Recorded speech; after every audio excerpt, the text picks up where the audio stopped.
Political circles లో ఇప్పుడు ఒక సరదా పుకారు బాగా తిరుగుతుంది. అదేంటంటే నిమ్మగడ్డ రమేష్ కుమార్ గారు కనుబడుట లేదు, మిస్సింగ్.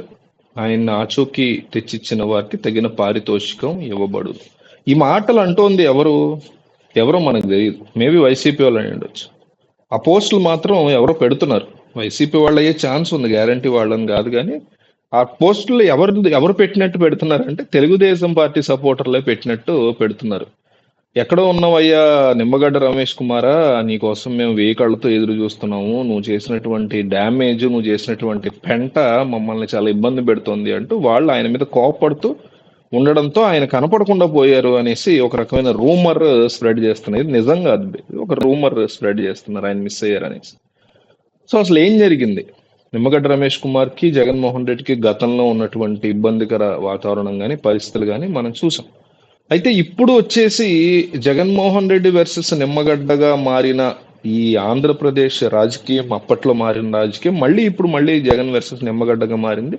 ఈ గ్యాప్ లో వాలంటీర్ వ్యవస్థని ఎలక్షన్ కమిషన్ తీసి పక్కన పెట్టడానికి నిమ్మగడ్డ రమేష్ కుమార్ రాసినటువంటి లేఖలు, ఆయన నడిపినటువంటి పావులే ముఖ్యమని మనకి స్పష్టంగా తెలుస్తుంది. So election commission of India తప్పే ఇక్కడ అందరికంటే ఎక్కువ ఉందని నేను నమ్ముతున్నా. నిమ్మగడ్డ రమేష్ కుమార్ తప్పు చేశారా అంటే నా దృష్టిలో ఆయన ఏం తప్పు చేయలే.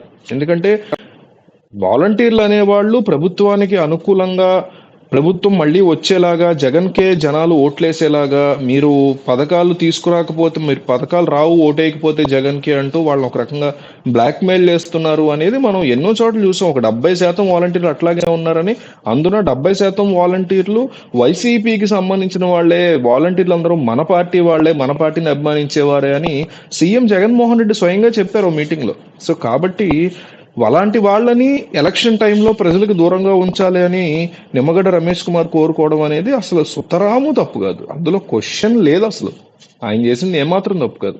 కానీ ఎలక్షన్ కమిషన్ ఆఫ్ ఇండియా తప్పు ఉంది. ఏంటి ఆ తప్పు అంటే, మీరు మార్చి 16వ తారీఖున ఆంధ్రప్రదేశ్కి లేదా దేశవ్యాప్తంగా ఎలక్షన్ కి సంబంధించి నోటిఫికేషన్ విడుదల చేశారు. అక్కడి నుంచి election code of conduct start అయింది, అంటే ఎలక్షన్ కోడ్ స్టార్ట్ అయిపోయింది. ఇది జూన్ 4 దాకా ఉంటుంది. సో ఈ గ్యాప్ లో చేయబోయేటువంటి పనులు ఏవైతే ఉన్నాయో వాటిలో వాలంటీర్ ఇన్వాల్వ్ అవ్వకూడదు అన్నప్పుడు మీరు కనీసం 20 రోజులైనా గ్యాప్ ఇవ్వాలిగా ప్రభుత్వానికి.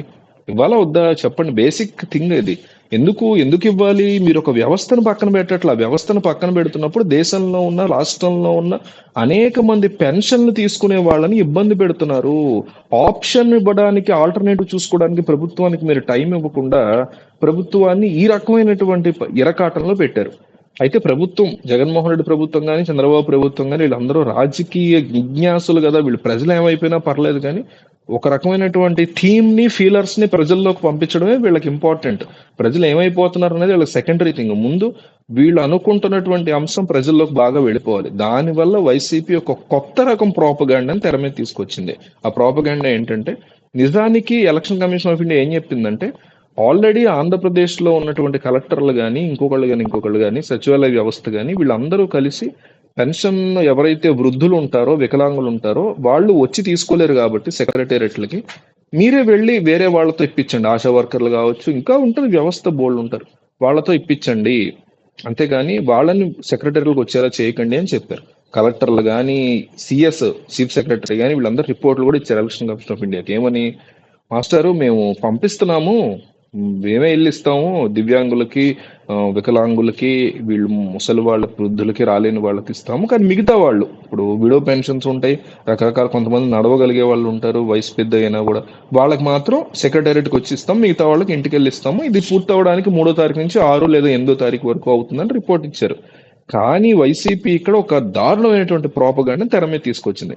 ఏంటంటే, అవసరం లేకపోయినా కూడా నడవలేని వృద్ధులు కానీ, వికలాంగులు కానీ, వాళ్ళు పాక్కుంటూ లేకపోతే నడుచుకుంటూ వెళ్ళడం, సెక్రటరీ చుట్టూ తిరగటం, కొంతమంది వృద్ధులు కూడా తిరుగుతూ, అంటే ఒక గైడెన్స్, ఒక గైడ్ లైన్స్ ఉన్నప్పుడు దాన్ని ఉపయోగించుకుని ప్రజలకు ఇబ్బంది లేకుండా చేయటం మానేసి, అవతల పక్షానికి ఎలక్షన్ టైంలో నెగిటివ్ అవ్వాలి, మాకు పాజిటివ్ అవ్వాలనే ఉద్దేశంతో వీళ్ళందరినీ పొలవమని తీసుకుని వెళ్ళిపోయారు. వీళ్ళే మీకు అక్కడ ఇస్తున్నారు రండి అని ఏ ప్రాంతానికి ఆ ప్రాంతంలో వైసీపీ వాళ్ళు కానీ, వాళ్ళు చెప్పారని మిగతా వాళ్ళు నిజంగానే వెళ్ళడం గాని, ఇప్పుడు నన్ను ఎవరో తీసుకెళ్తున్నారు. నేను ఒక వృద్ధుడిని లేకపోతే వికలాంగుడిని నన్ను తీసుకెళ్తున్నారు.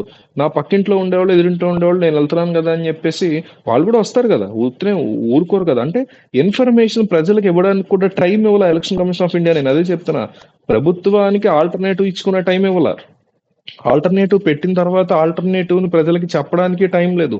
అంటే ఏప్రిల్ 1 తారీఖు నుంచి పెన్షన్స్ ఇవ్వాలంటే మీరు మార్చి 28 చెప్పేస్తే ఎట్లా? 2-3 రోజుల గ్యాప్ లో మే నుంచి అట్లా ఇచ్చుకోండి. ఏప్రిల్ లో మాత్రం మామూలుగా ఇచ్చేయండి. ఈ లోపు 1 మంత్ గ్యాప్ ఇస్తున్నాం మీకు. మే నుంచి మాత్రం చాలా జాగ్రత్తగా మీరు పెన్షన్స్ విషయంలో వేరే ఆల్టర్నేటివ్ పెట్టుకోండి. ఇట్లా చెప్పుంటే బాగుండేది.